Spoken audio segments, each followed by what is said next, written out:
Dear ladies and gentlemen, dear friends, dear colleagues, I'm very grateful to welcome you all on the 11th conference of the discussion club Valdai. Here it was already said that this year the club has already new core chairs, among them Russian non-governmental expert structures and the leading universities. Moreover, there was an idea to add to the discussion the Russian problems and also the issues of global policy and economics. And I consider that these organizational and important changes will foster the positions of the club as one of the important discussion and expert platforms.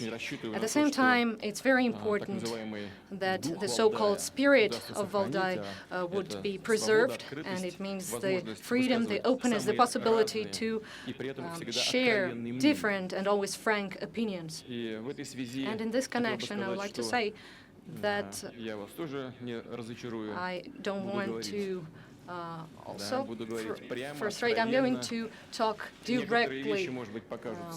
Maybe some things will be too harsh, too severe, but if we do not talk frankly, sincerely, of what we really think, then in this format, it doesn't have any meaning to gather.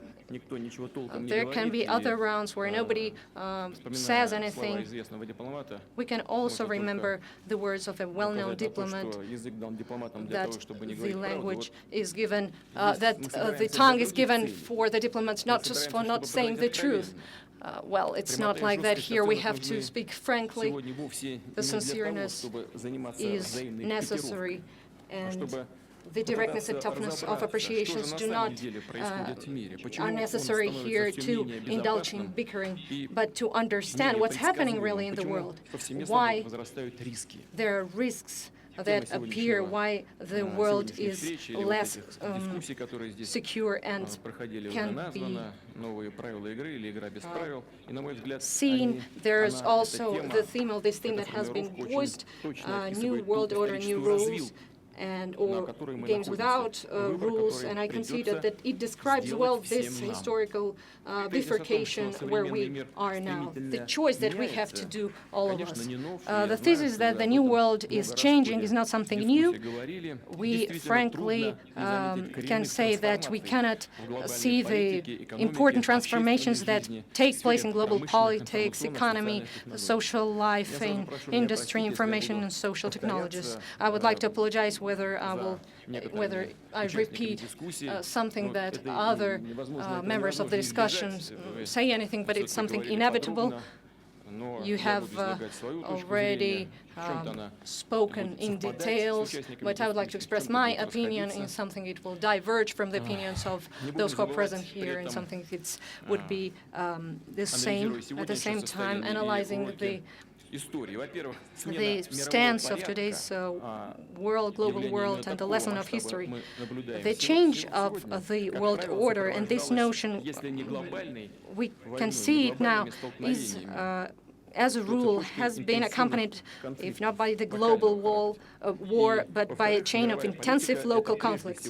Secondly, the world policy is the economic leadership of issues of war and peace, humanitarian spheres, including rights of peoples. And in the world, there has been a lot of controversies, and we can frankly ask each other, do we have a reliable safety net? Unfortunately, any guarantees or sureness that the existing system of global regional security that can take care of us, of any upheavals, there is no such system. This system has been deformated, has been weakened. It's an uneasy time that international and regional institutions of political, economic, and cultural cooperation are undergoing. And yes, many mechanisms have been created long ago, including as a result of the Second World War. And the balance of the system this balance of force, of this system of security is based that its founding fathers have been always respectful to each other. They didn't want to take away everything for them. They were agreeing. And it's important this system to be developed, and looking at it, all the facts, it should, if not resolve, but to contain the world problems, to regulate the acuteness of the competitiveness of the state. I am sure that the mechanism of check and balances that has been created for decades shouldn't have been worn off and demolished without creating anything else. Otherwise, there wouldn't be any instruments but the brute force. We should have looked into the reconstruction, adapting to new reality the system of international relations. But the United States, who have declared themselves winners in the Cold War, they have considered that they don't need this system.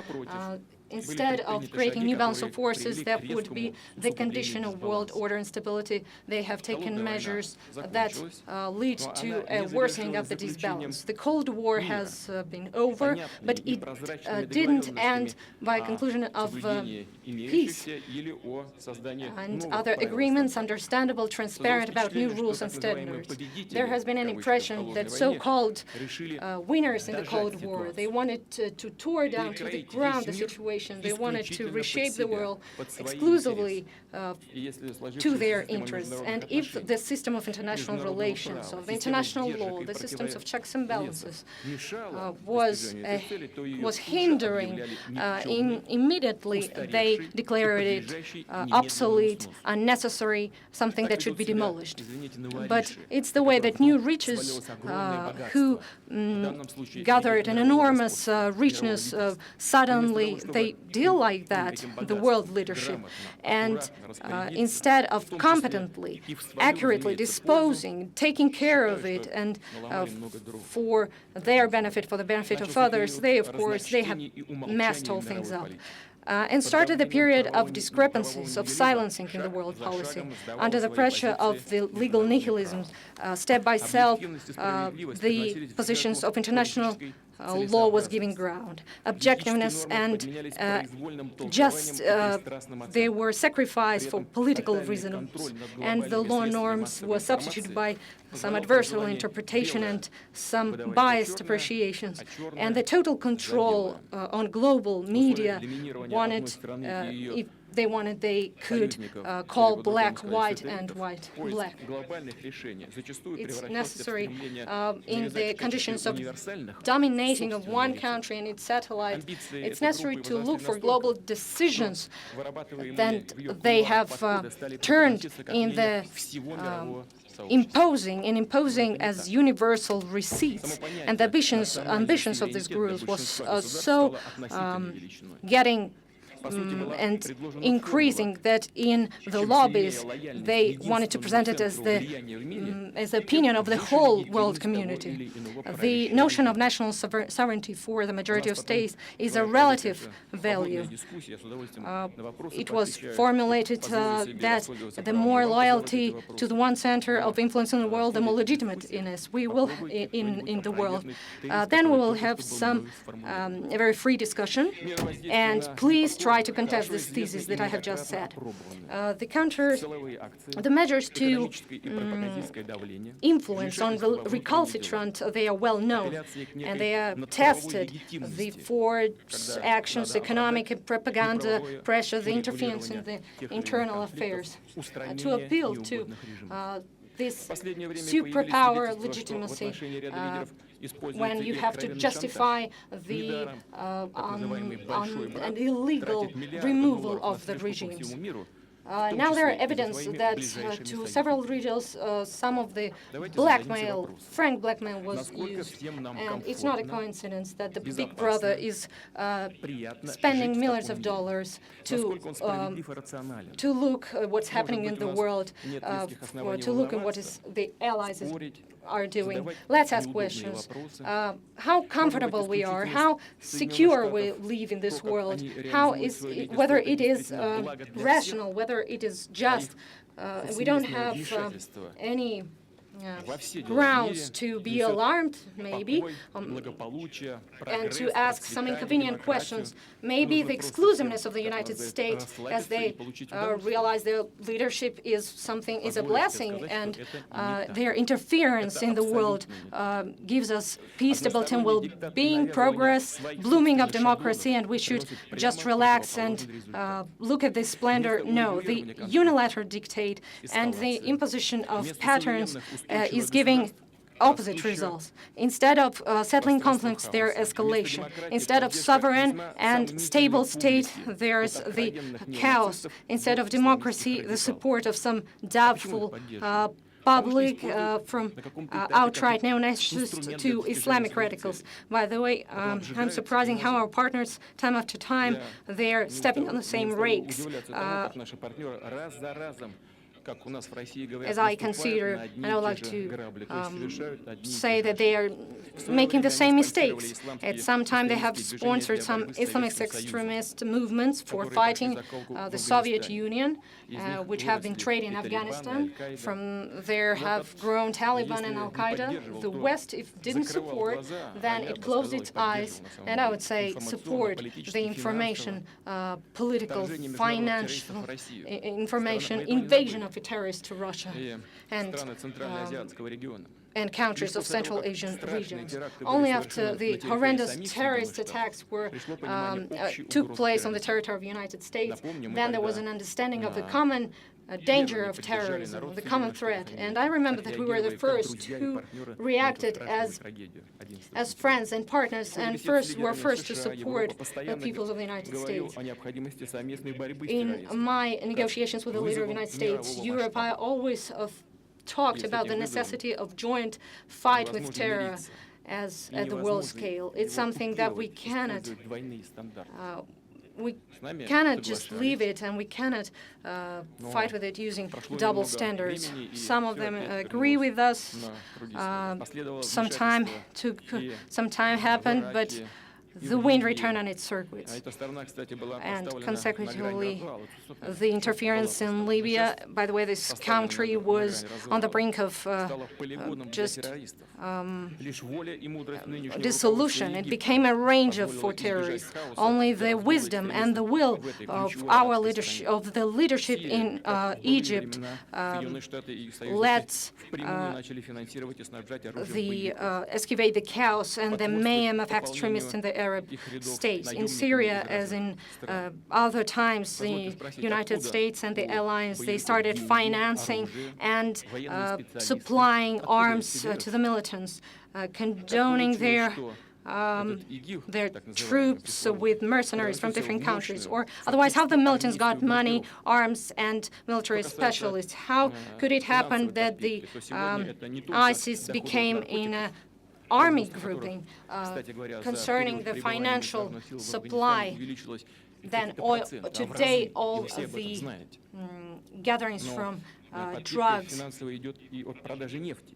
which has been produced for their period of their existence in Afghanistan, and it takes place because of the sale of oil.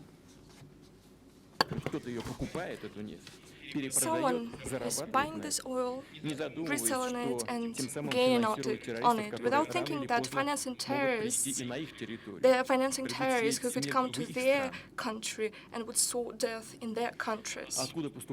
Where do new recruits come from? In Iraq, for example, as a result of ousting Saddam Hussein regime, public institutions, including army, were destroyed. And back then we were saying, please be careful. Why did you bring all those people into the streets? What were they going to do? Please do not forget that no matter how fair or unfair it was, they were at the helm of a big regional country. What are you turning them to? As a result, thousands of soldiers and officers, former activists of the Baath Party, have now turned to the ranks of militants. Maybe that's the cause of ISIS capability, because they are very efficient from the military standpoint. They are professionals.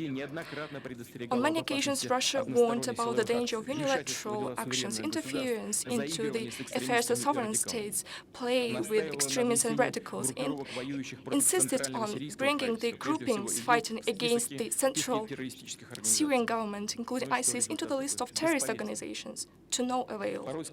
Sometimes there is an impression that our American colleagues and friends are always fighting the results of their own policy, using all their power to remove risks which create by themselves, paying an ever-growing price for it. Dear colleagues, unipolarity has demonstrated crystal clear that growing dominance of one power center does not lead to greater governance in the global processes. On the contrary, such an unstable structure has demonstrated its inefficiency in fighting such true threats as regional conflicts, terrorism, drug trafficking, religious fanatism, chauvinism, and neo-Nazism.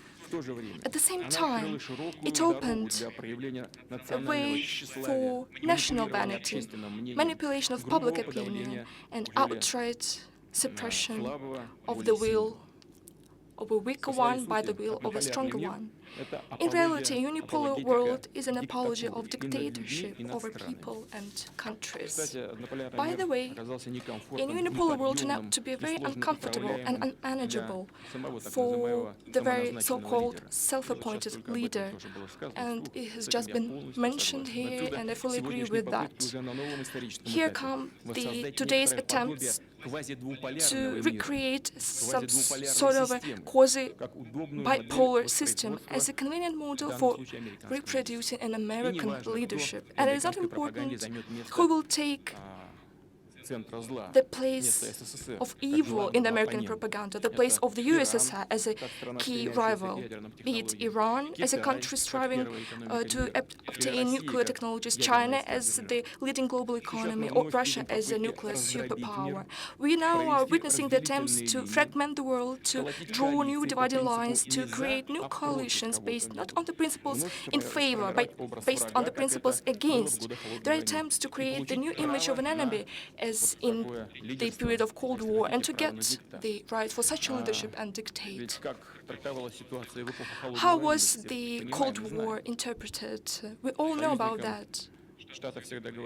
The United States have always said we've got a common enemy, which is a dangerous one. It is the center of evil, and we are trying to protect you.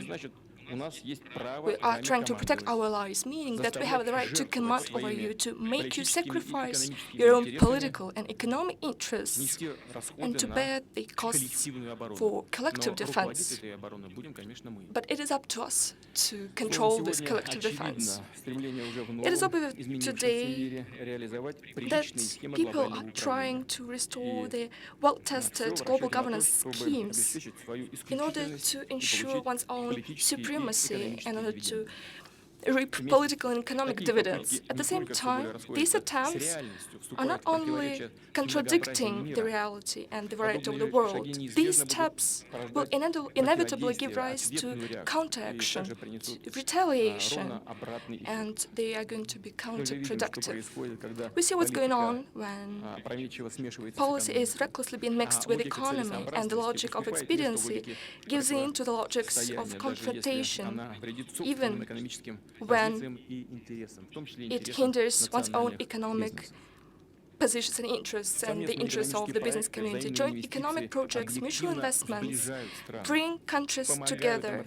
They help protect them from current problems in the interstate relations. However, today the global business community is under an unprecedented pressure from Western governments.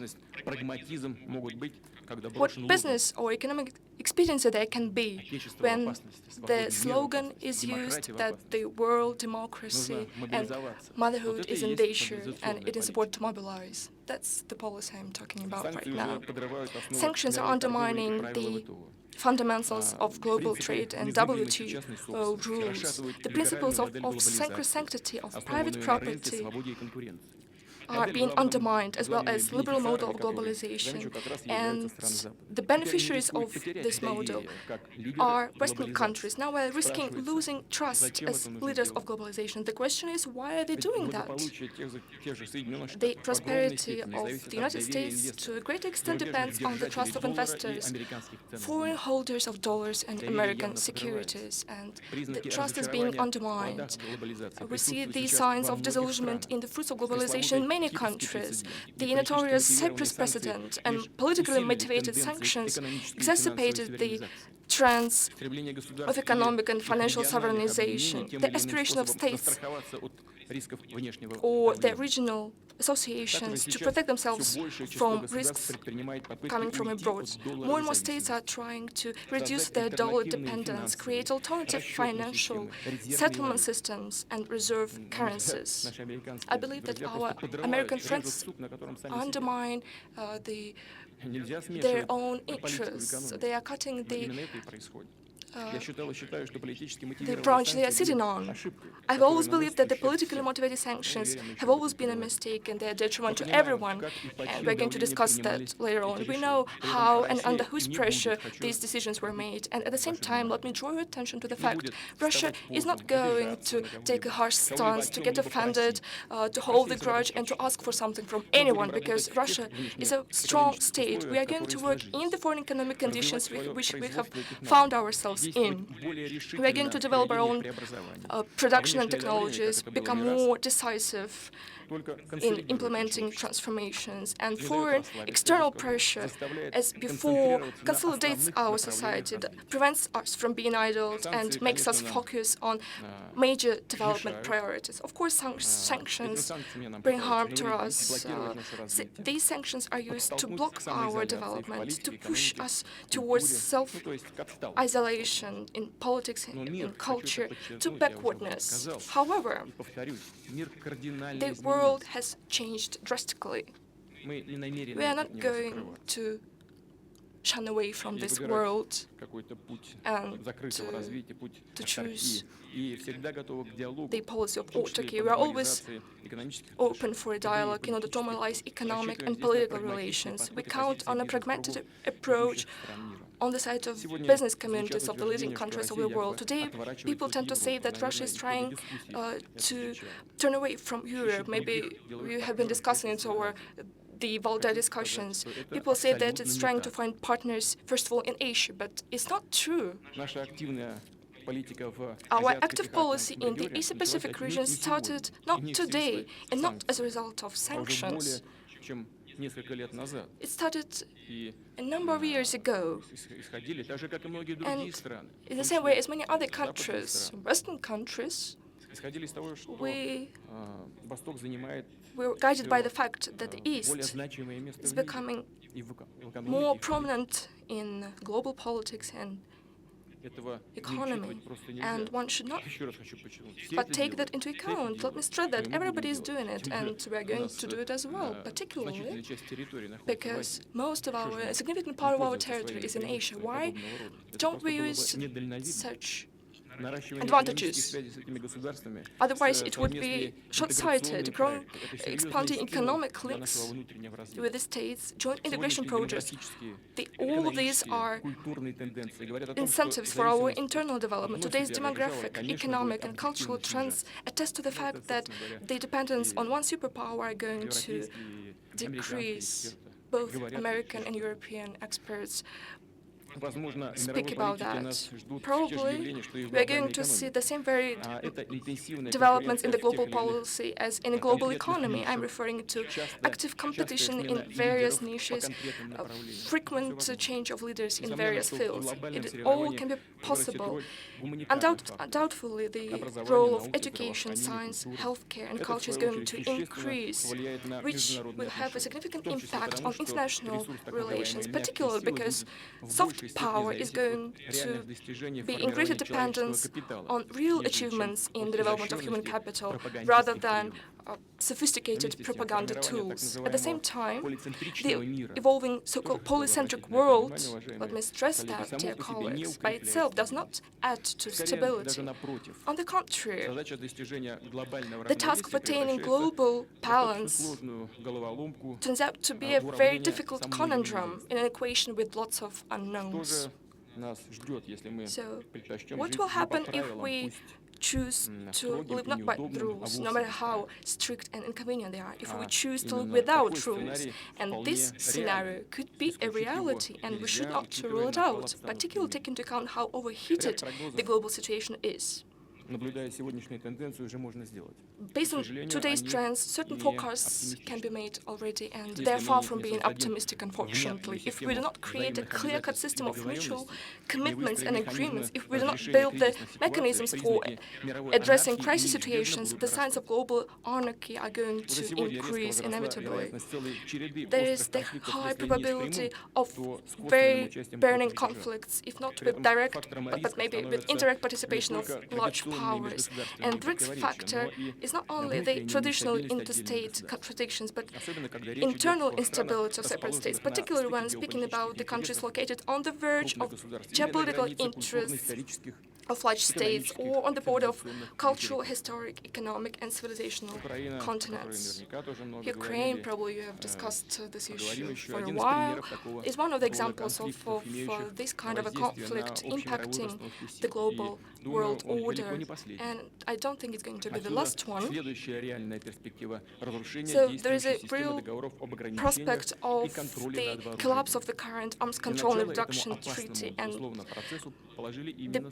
this dangerous process was commenced by the United States when in 2002 they unilaterally withdrew from the missile defense treaty. And today they're actively implementing the development of their global missile defense system. Dear friends, let me stress that it is not us who initiated this process. We are sliding back to the times when it is not the balance of interests and mutual guarantees, but rather the balance of mutual destruction prevents the countries from direct confrontation. When there are no legal and political tools, arms get back to the center of the global agenda. It is being deployed anywhere without any sanction of the UN Security Council. And when the UN Security Council refuses to sanction these decisions, it is immediately declared outdated and inefficient. Many states do not see any other guarantees of protecting their sovereignty, but to create their own bomb, which is extremely dangerous. We insist on continuing negotiations. Not only do we stand for negotiations, we insist on continuing negotiations on reduction of arms arsenals. The lesser nuclear arms there are in the world, the better it is. And we are ready for the most serious, substantial talks on this issue, on the issue of nuclear disarmament, without double standards, as people tend to say. What I'm referring to, today, various types of high-precision weapons have similar parameters as WMD. And in case nuclear potential is going to be reduced, countries which are taking the lead in the production of high-precision systems will get a clear-cut military advantage. The strategic parity will be tilted, which is fraught with destabilization.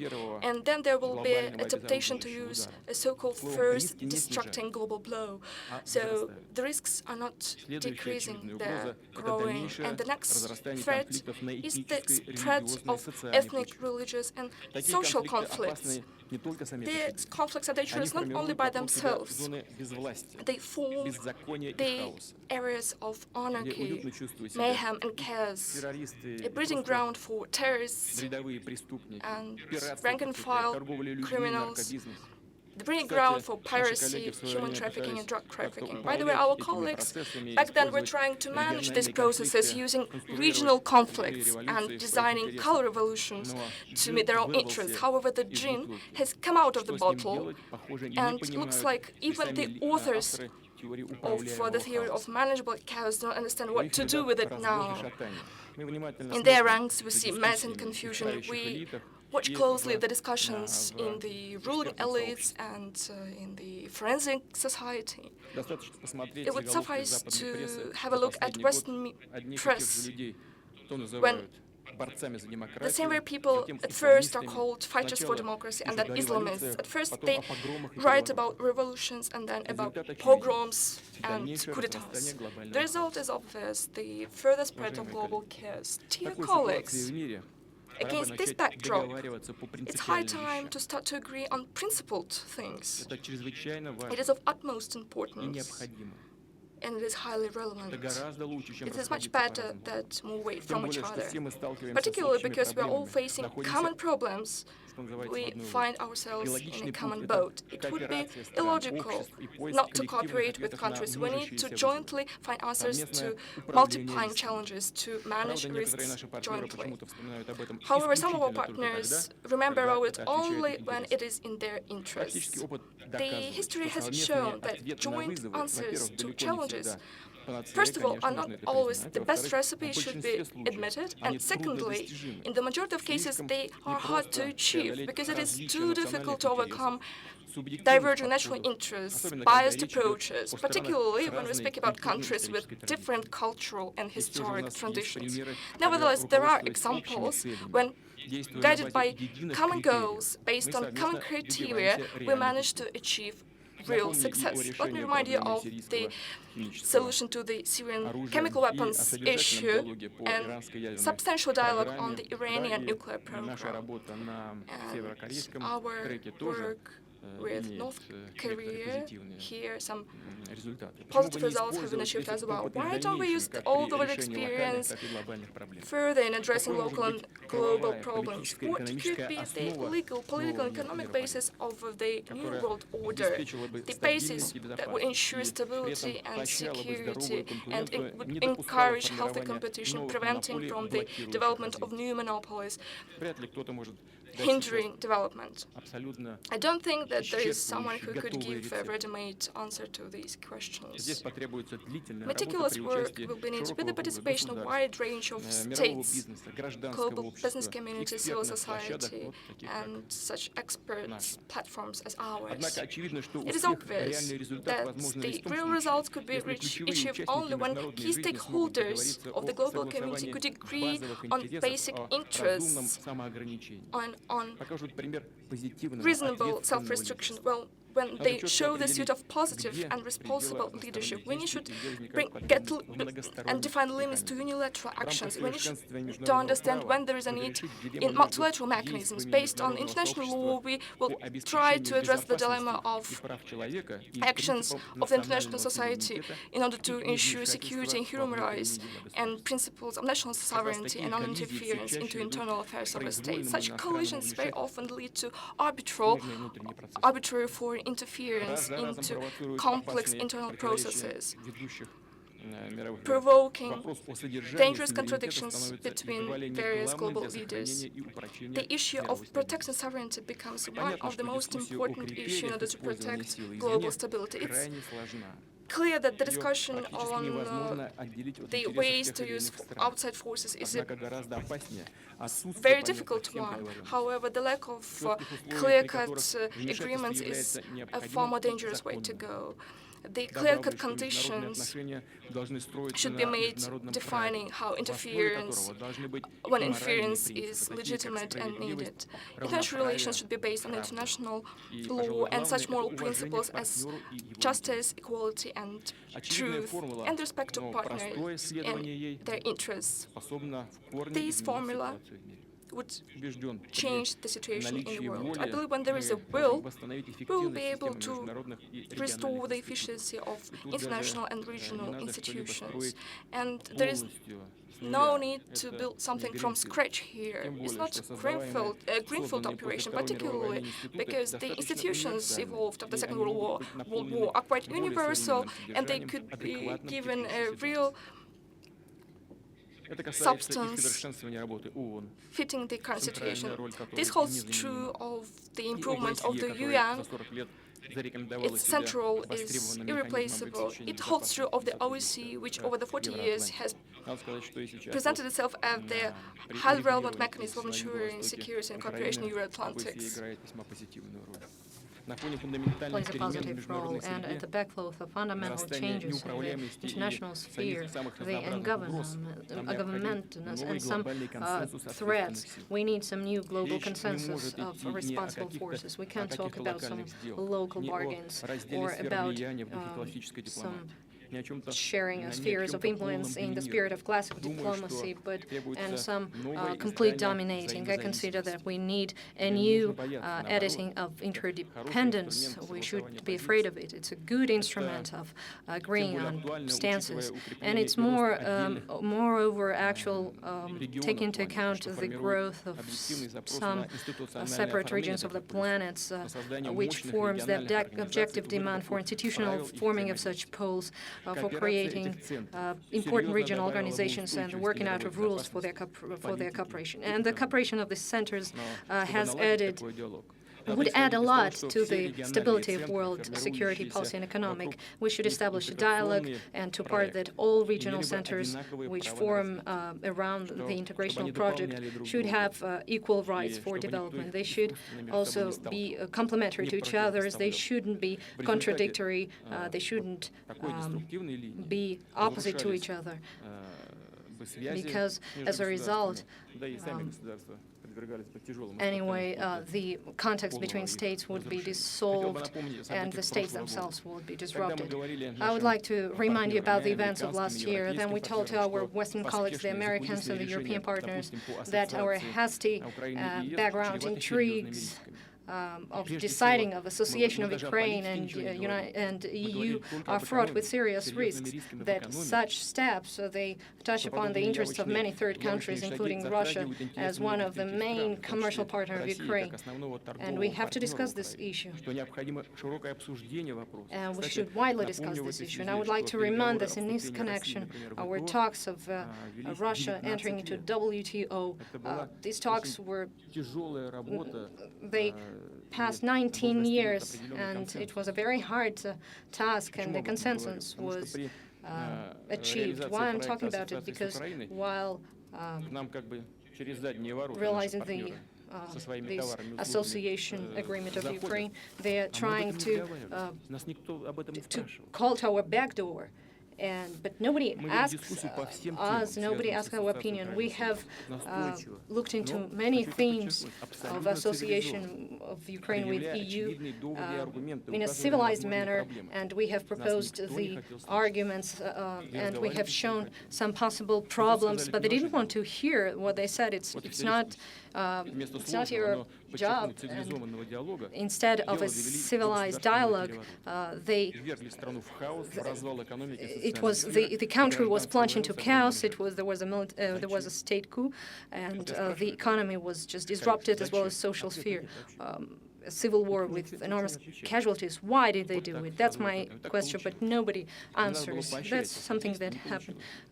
That shouldn't incentivize some actions, and nothing would be like it is now. I said already that Yanukovych, the former president, agreed on everything. He signed everything. Why did they do it? What's the point? What was the point of this? What was the meaning? Is it a civilized manner of resolving issues? It looks like those who are inaccuraately blotting some new and new color revolutions, they consider themselves genius artists, and they can't stop. I'm convinced that the work of integrational unions and the cooperation of regional structures should be built on a very understandable, transparent basis. And a good example of it is the process of forming Eurasian Economic Union. The states, participants of this project, beforehand have informed their partners about plans, parameters of this union, principles of work, which are in accordance with the norms of WTO.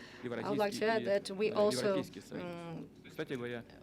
wanted and we're advocating for a dialogue, substantial dialogue on the line of Eurasian and European Union. And sometimes there also appear issues of concern about it. But what's bad in it? We thought that we should work in this sphere. And I've heard to many colleagues, European colleagues, of a necessity of forming a unique space of economic and humanitarian cooperation from the Atlantic to the Pacific Oceans. Dear colleagues, Russia has done its choice. Our priorities is making better our development and the economy, taking into account all the modern tendencies and the consolidation of society on the basis of patriotism and traditional values. We have an integration, positive, peaceful agenda. We actively work with our colleagues on Eurasian Economic Union, Shanghai Cooperation Organization, BRICS, and other partners. And this agenda is directed to develop the context among states and not to dissolve this context. We don't want to create some blocks and to get involved in some exchange of blows, but Russia doesn't have any intent to restore some imperious trials. It's not, doesn't want to deal with the sovereignty of its neighbors. I just want everybody to hear our stance. We understand well that the world is in an epoch of transformations and changes where we have to be very careful, prudent, and not to let thoughtless actions to be done. And for the years of the Cold War, the participants of the world policy have lost these qualities, and we should remember them. Otherwise, the hopes for stable development, for peaceful developments, will be just a dangerous illusion, and the upheavals now would be the beginning of some dissolution of the world order. Yes, the creation of the stable system of world order is a very hard task. We're talking about a very long and tedious work, but we could work out rules of cooperation after Second World War, after the 70s in Helsinki, and it's our common field fundamental task. Thank you for your attention.